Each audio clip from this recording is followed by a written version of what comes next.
எங்க ஓனர உன் பொண்டாட்டிய ஒரு வாரமா காணோம். அவ கோச்சிக்கிட்டு அவங்க அம்மா வீட்டுக்கு போயிட்டாடி. ஃபோன் பண்ணி பார்க்க வேண்டியதானே? ஒரு வாரமா தலைவலி இல்லாம இருக்கு. ஏண்டி நீ வேற சொல்லி வாய முடல, அதுக்குள்ள தலைவலி வந்துருச்சு. என்னடா சொல்ற? மெசேஜ் பண்ணிருக்காடி. படி ஓனர கேப்போம். என் உயிரினும் மேலான கணவருக்கு ஓஹோ, கதை அப்படி போதா?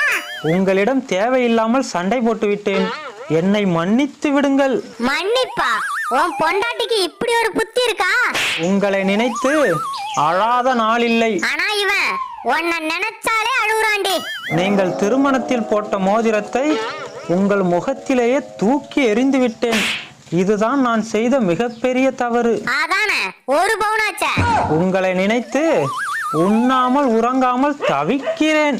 அப்பா, இது என்னடா உலக்கைக்கு வந்த வாழ்வு? உங்களை விட்டால் எனக்கு வேறு யாரும் இல்லை. ஆமா.